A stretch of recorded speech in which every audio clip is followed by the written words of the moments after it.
The floor shook, groaning like the bones of the earth cracking under strain. Dust rained from the ceiling in thin, choking clouds. Elara clung to the piano, her knuckles white as bone. Damien's voice rose, fierce, guttural, tearing at his throat with every syllable. The figure screamed, a sound that wasn't sound but pressure, a quake rolling through her skull until she thought it would split her wide open. And then the walls moved. They didn't crumble, they bent. The room stretched like molten glass, angles warping into curves that hurt the eyes to follow. "Elara!" Damien's voice cracked. "Run!" She hesitated for half a heartbeat, then sprinted, boots hammering against a floor that rippled like black water. Behind her, the figure lunged, its limbs clawing through space like hooks. Damien shouted the last word, and the world shattered. Her breath came ragged as she staggered closer, every instinct screaming to stop. The book hummed, low and sweet, like a lullaby hummed by something with too many teeth. Her fingers itched to touch it, to open it, to read. She clenched her fists until her nails cut crescents into her palms. "No," she whispered. But the book whispered back, not in sound, but in thought, curling through her mind like smoke. Yes. Images flooded her skull. Damien smiling, alive, whole, his hand warm in hers. A world where none of this happened, where she could go home. Tears blurred her vision as she shook her head, hard enough to hurt. Behind her, the doorway throbbed with shadows, the void pressing closer, relentless. And in front of her, the book pulsed, its promise sweet as poison. Elara's hands hovered over the cover, and for the first time, she wondered if the real trap wasn't outside. But here, she spun, clutching the book tight as the storm tore through the grey, splintering the silence into shards of light. His voice came from everywhere, above, below, inside. "Elara!" The figures swayed faster, their mouths opening wider until the hymn became a roar, an ocean of sound that threatened to drown her. She ran. There was no door, no horizon, no end, only endless grey trembling under the weight of something older than time. And still she ran, bare feet slapping against nothing, breath ripping her throat raw. The storm closed in, tendrils snapping like whips, slicing her arms, her back, tearing strips of skin that bled sparks instead of blood. She clutched the book so hard it fused to her hands, the leather melting like wax, binding her flesh in living straps. She screamed, not in fear, but defiance, voice ragged as she hurled herself into the unknown grey. And then, something opened. The figure stepped from the tower's shadow, tall and lean, cloaked in black that bled into the air. Its face was hidden beneath a hood, but its voice was smooth, rich as wine poured over broken glass. "You made it farther than most," it said. Her breath hitched, her body trembling with rage and terror. "Who are you?" The hood tilted, and though she couldn't see its eyes, she felt the weight of its gaze sink like a blade into her chest. "I am the keeper of the threshold," it murmured. "The last mercy you'll ever know." Elara raised her chin, though her knees threatened to buckle. "Move." The figure laughed softly, a sound like knives whispering over stone. "I cannot." And when it raised its hands, the black cloak fell away, not to reveal flesh, but emptiness, vast and deep, a hollow that howled with every voice she'd ever feared. Then the void lunged. Her fingers brushed the leather, warm, alive. The pulse leaped beneath her touch, syncing with her heartbeat, until she couldn't tell which was hers and which belonged to the book. The whispers grew louder, curling through her thoughts like smoke through shattered glass. "Elara," they murmured in Damien's voice. "Open it." Her breath trembled. Her hands shook. Behind her, the sound of the void pressed closer. Its hunger a weight that bent the air, pulling warmth from the room. She turned, just enough to see the shadows swell in the doorway, a tide of black threaded with glimmering eyes. Her choice clawed at her ribs. Fight the void and die, or open the book and let it win? Her palms flattened against the cover, blood from her torn wrists smearing its surface. And then she screamed, a raw, ragged sound, and ripped the book open. The ground split, not cracked, split, a vast wound tearing through the plain with a roar that shook the sky. The creature released her and stepped back, its shape unraveling, dissolving into a swarm of writhing shadows. Elara staggered, clutching at the jagged edge as the world buckled. From the chasm below, light flared, blinding, searing, yet wrong, colors that didn't belong to any world she knew. And voices, thousands of them, whispering, screaming, laughing in a single breath that poured upward like smoke. She fell to her knees, her hands clamped over her ears, but the sound wasn't in her ears, it was inside her head, carving through thought like a blade. When she dared to look up, the sky was gone. Only the chasm, only the light. And from its depths, something rose, not a creature, not a god, something older than both, older than the silence before sound, and it smiled with 1,000 mouths. Her scream ripped free as she clawed at the stone, nails tearing bloody crescents into the pulsing surface. The thing that gripped her ankle tightened, cold as iron, slick as oil. Another tendril shot up, coiling around her wrist, yanking her down inch by inch. "No!" she roared, kicking, thrashing, her muscles burning. Her dagger gone, her strength failing. The tower loomed ahead, so close she could taste hope like ash on her tongue. And then a voice. Damien's voice, soft and near, though no one stood beside her. "Elara, let go." Her breath hitched. "Damien?" "Yes," it whispered, curling like smoke in her skull. "I can end this." The tendrils pulled harder, the ground yawning beneath her, a gaping wound of light and shadow. "Just let go," the voice murmured again. And for one broken heartbeat she almost did. Elara hit the ground hard, choking on dirt and blood. The storm was gone. The house was gone. Everything was wrong. The sky overhead wasn't sky at all, but a sheet of pulsing grey, veins of light crawling through it like worms beneath skin. The air reeked of rot and iron. She pushed herself up, trembling, scanning the endless plain of black stone stretching to a horizon that curved upward, like the inside of a bowl. "Damien!" she screamed. Her voice vanished, swallowed whole by the sky. No echo, no wind, just silence, thick and choking. And then, footsteps, slow, deliberate, crunching on the stone behind her. She turned, hope flaring, and froze. It wasn't Damien. It wasn't even the figure. It was something else. Something wearing his face like a mask, smiling with teeth that weren't hum. The smile was wrong, too wide, too sharp. And the eyes, black pits rimmed with faint, pulsing light. "Elara," it said, wearing Damien's voice like an echo bouncing down a long, dead hallway. She stumbled back, her pulse pounding so hard she could hear it in her skull. "Where is he?" she demanded. The thing tilted its head, the skin of its face twitching like something alive beneath. "Here," it said softly. "Everywhere." She gripped the dagger at her belt, though it felt like a toy in her trembling hand. "What do you want?"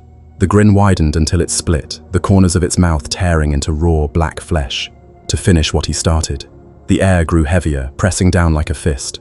Elara's breath came in ragged pulls, and for the first time since stepping into that cursed house, she wondered if dying there would have been the kinder fate. The thing in the hall stopped moving. Silence flooded in like a tide, crushing, absolute. Elara held her breath, her heart pounding in her throat. Damien stepped forward, slow and steady, the way you approach a sleeping predator. "Don't," she whispered. But he didn't stop. "Show yourself," Damien said, voice cold as steel. The shadows stirred, rippling like water disturbed by unseen hands. And then it laughed, a sound like bones grinding under weight. Elara's nails dug into her palms as the figure emerged, tall and crooked, its skin stretched too tight over a frame that wasn't human. Its eyes were hollow pits, but they burned with a hunger older than language. "You brought it," Elara hissed. "No," Damien said, gaze locked on the horror that now filled the doorway. "It was always here." The thing tilted its head, its joints popping like snapping twigs. And then it spoke, a whisper crawling through the air like a centipede. "Welcome home." The ground rippled beneath her boots, cracking like glass over deep water. Elara bolted, lungs burning, the vast plain stretching endless in every direction. Behind her, the sound of laughter, thin and dry as dead leaves scraping stone, followed, never fading, never closing in. She didn't look back. She couldn't. Her mind clawed for sense, for answers, but all she found were fragments. Damien's voice, the book's pulse, the figure's hollow eyes. And now, this thing, this mockery of a man she once loved. The sky darkened, veins of light twisting into spirals, pulsing like a heartbeat she could feel in her teeth. She tripped, hitting the stone hard, pain flaring through her palms and knees. Before she could rise, a shadow stretched long over her, swallowing the pale glow. "Elara," it whispered again, voice soft as silk sliding over a blade. She closed her eyes, her grip tightening on the dagger. If this was where it ended, it would end with steel. The force slammed into her, ripping the air from her lungs. She flew backward, crashing hard against the pulsing ground. Pain bloomed through her spine like fire, but she rolled, gasping as the void struck again. A tidal wave of nothing, a hunger that wanted everything. Elara scrambled to her feet, sprinting toward the tower door. The figure didn't move, but the darkness around it writhed, tendrils lashing like whips, gouging trenches in the stone flesh plain. She dove, the doorway swallowing her just as a tendril snapped shut where her head had been. Inside, the air was colder, stiller, but no safer. The walls pulsed faintly, carved with runes that shimmered like wet bone. And there, at the center of the room, sat a pedestal, and on the pedestal, the book. Her heart seized.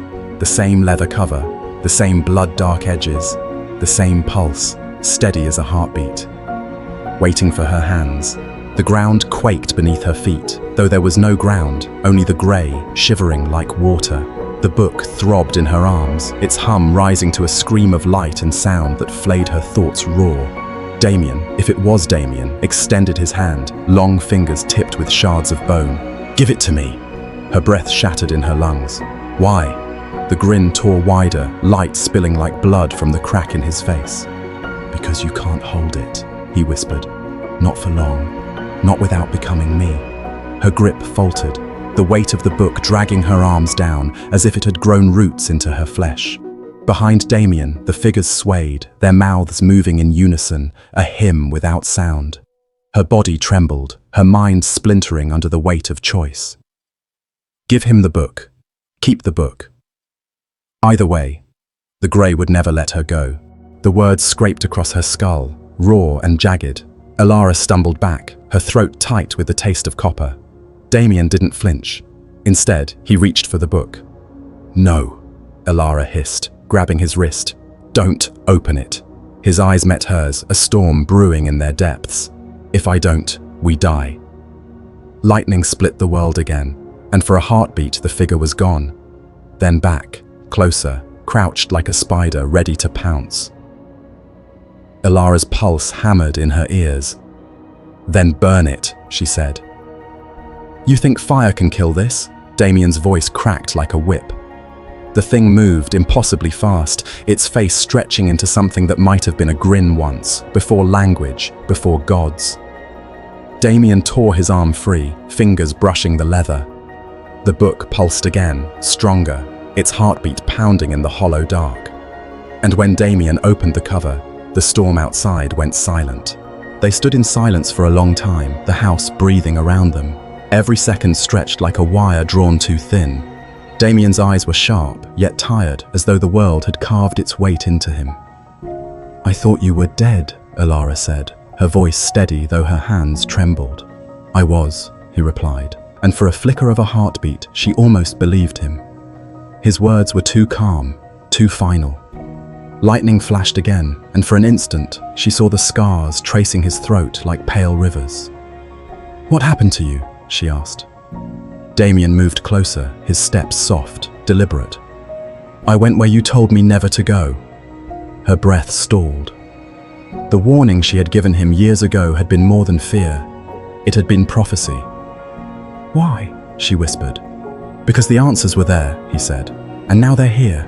He reached into his coat and pulled out a small, weathered book bound in black leather, and Elara's blood ran cold. "You've done well," the voice said, smooth as silk, coiling through the hollow of her skull. She stared into the grey, eyes burning, tears cutting cold trails down her face. "What happened?" The chuckle slithered like a blade over glass. "What always happens when a door is opened. Her gut turned to ice. "You lied." Another laugh, softer this time. "No, little key. We promised truth, and truth is what you gave us." She clenched the book so hard her knuckles split, blood seeping into the leather. "Where is Damien?" "Everywhere," it said sweetly, "and nowhere." The grey thickened, swirling in slow spirals, as if something vast and unseen stirred just beyond reach. "You said I could save him." "And you did," the voice purred, "from the silence of death into something greater." Her stomach heaved, bile scalding her throat. "What did you make him?" The rain whispered against the cracked windows of the old manor. Inside, the smell of damp wood clung to the air like a memory that refused to fade. Ilara tightened her cloak, the weight of the letter in her pocket heavier than steel. It was his handwriting, the one she thought she'd never see again. "Come to where it all began," it said, signed with a name she feared and loved. Her pulse quickened as the wind moaned through the hollow halls. This house was never silent. Even in its decay, it spoke. And tonight, it sounded almost alive. Every creak under her boots felt like a warning. She touched the carved banister, its once polished surface scarred by time. A shadow slipped at the edge of her vision, gone as soon as she turned. The storm outside grew louder, as though the world wanted to drown out what waited inside. Ilara drew a long breath. If he truly was here, then answers were too. And maybe, just maybe, the truth she'd buried would finally claw its way free. The candles shivered, though no wind touched them. Something else was here. Something patient. Something listening. "Damien," Ilara said, her voice low. "We're not alone." He turned, his hand brushing the book protectively. "Then it's already begun." A sudden crash thundered from the corridor beyond, splintering the heavy silence. Ilara spun toward the sound, her breath sharp and cold. The hall beyond yawned in darkness, its length swallowing the glow from the room. "Stay here," Damien said, but she gripped his arm. "No, I'm not letting you disappear again." Their eyes locked, and for a moment, the storm outside faded beneath the roar of blood in her ears. Another sound, soft, dragging footsteps, echoed from the corridor. Closer, Ilara's grip tightened. The book on the piano pulsed once, faint but undeniable, as if it had a heartbeat. And in the shadows of the hall, something moved. Something too tall, too thin, its limbs wrong in ways the mind refused to name. The dagger flashed upward, a desperate arc of steel against the false Damien's grin. But his hand, if it was a hand, caught her wrist with bone-crushing force. The blade clattered to the stone. She gasped, pain lancing through her arm as he leaned close, breath cold and sweet like rotting flowers. "You think you fight me," it murmured, "but you've already opened the door." Her stomach knotted. "What door?" The grin split wider, and with a sound like tearing silk, its face peeled back. Not skin, not flesh, but a veil revealing the thing beneath. A darkness that writhed, tendrils pulsing, each one tipped with a glimmering eye. The sight hollowed her breath, carved the scream from her throat. And then it whispered a name. Her name, not Ilara. The one buried deep, the one she had burned and bled to forget. Her knees buckled as the weight of it sank through her bones. She ran again, though the plane was no longer a plane. It shifted under her feet, softening like flesh, veins glowing beneath its surface. The air tasted of blood and ash, thick enough to chew. Behind her, the laughter returned, now layered, a chorus of voices tangled in harmony so sweet it curdled her soul. She didn't dare look back.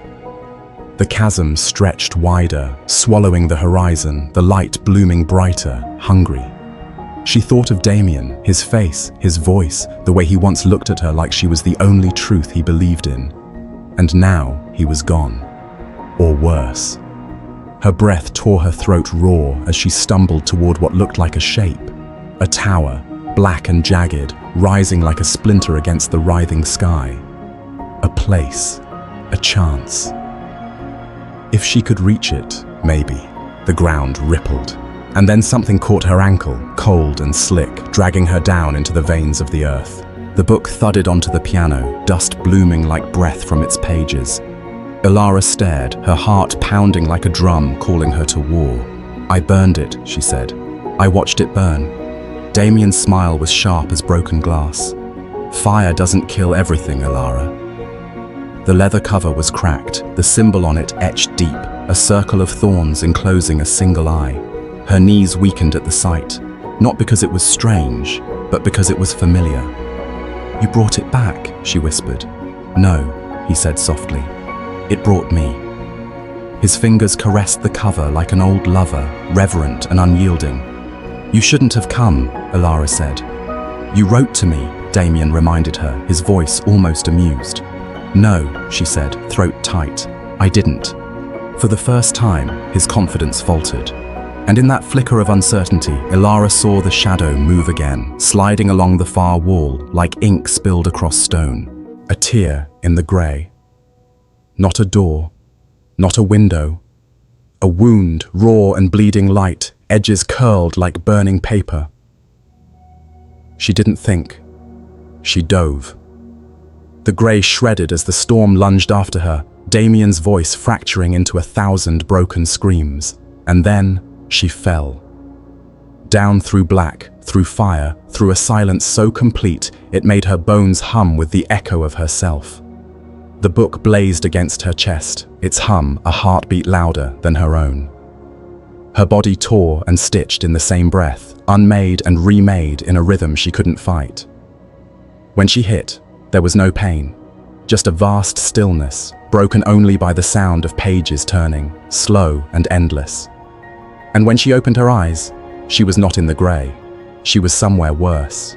The air shifted, thick, heavy, alive. Elara felt it press against her skin, a weight sinking through flesh into bone.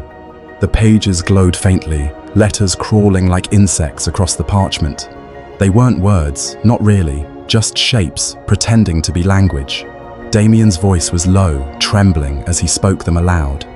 The sound was wrong, bending the air like heat over stone. The figure hissed, its limbs jerking violently, as if the words burned. "Elara," Damien said, without looking up. "When I say run, you run." Her throat closed. "No, not without you." His jaw tightened, but he kept reading, the rhythm faster now, desperate. The candles guttered and died, plunging them into a darkness that breathed. And in that dark, something else opened its eyes. Something deeper than the figure in the doorway. Something that smiled when Damien spoke its name. The world stretched in ink and bone, towers of spines curling toward a sky that bled words instead of stars. Every surface writhed with letters, runes, symbols she almost knew, each one whispering promises through the seams of her mind. And there, at the center, a throne. And on that throne, not Damien, something wearing his shape, gilded in chains of light, its grin carved ear to ear. The hymn was louder here, not sung but breathed by the ground itself, by the bones of the air, by the hollow of her chest. She staggered forward, knees sinking into black ash that pulsed like flesh. The figure leaned on its throne, chin resting on one taloned hand. "You've come so far," it said, and the voice was Damien's and not Damien's, layered with tones too deep for any throat. "Now kneel." The book burned against her ribs, hungry, waiting. Her arms burned, muscles screaming as the book's weight grew heavier, denser, until her bones felt hollowed by it. Damien's hand hovered inches away, his fingers twitching like hooked wires aching to pull her apart. "Elara," he murmured, voice splitting in two, half human, half something vast and hungry. "Give it to me." The grey rippled like a tide, the hymn swelling until it drilled through her skull. Her knees buckled. Blood trickled from her ears, her nose dripping onto the cover, making it gleam red-black in the dull light. "I can't," she whispered. Damien tilted his head, the grin carving deeper, as if joy and pain were the same to him now. "Then I'll take it." And he lunged, his body unraveling into tendrils of light and shadow, a storm that screamed her name. "No!" she spat, dragging her arm free with a savage twist. The skin tore, pain exploded, hot and bright. But she didn't stop. She ripped her ankle loose, stumbling forward with blood slicking her boots. The tower loomed larger, its jagged spire clawing at the twisted sky. Behind her, the plain seethed, alive with writhing limbs and gaping mouths that whispered secrets too old for language. The voices clawed at her mind, promising release, promising warmth, promising Damien. She shut them out, forcing her legs to move, to run, even as the veins beneath the surface pulsed faster, glowing like the heartbeat of a dying god. Each step felt heavier, the ground sucking at her feet like mud turned to flesh. She didn't look back. Couldn't. If she saw what followed, she'd never move again. The tower was close now, a single door yawning black at its base. And then she heard it. Footsteps. Not behind. The main hall opened before her, vast and hollow as a cathedral of ghosts. Faded portraits stared from the walls, eyes painted with secrets only the dead could keep. She stepped forward, her boots echoing in the cavernous dark. Lightning cracked, flooding the room in silver for a heartbeat. And in that flash, she saw it. The grand piano, draped in white, like a corpse beneath a shroud. And someone standing beside it. "Elara," a voice murmured, low and almost tender. Her breath caught. No dream, no illusion. He was real. Damien turned, his face a ghost of its former self, pale yet burning with something fierce. "You came," he said, as if the years had been a single breath between them. Elara's throat tightened, words stuck in the grip of memory. "I had to," she whispered finally. His smile was small, brittle like glass. "Then you're ready for the truth," he said. And in that moment, the storm outside sounded almost like laughter. Shapes bloomed in the grey, tall, twisted. Figures with limbs too long, faces too smooth, mouths stretched in silent hymns. And in the center, rising like a shadow crowned in light, Damien, or what was left. His eyes were black voids rimmed with silver fire. His skin gleamed like wet obsidian, veins pulsing with molten light. "Elara," he said, voice low and breaking, and for a heartbeat, just one, it was him. She surged forward, sob tearing from her throat. But the figures closed in, their arms folding, their mouths opening in a chorus that swallowed the grey in sound. Damien's grin split wide, too wide, a fissure of light cracking through his face. "You brought me back," he whispered. His voice shook like laughter chained in grief. And then, "Now finish it."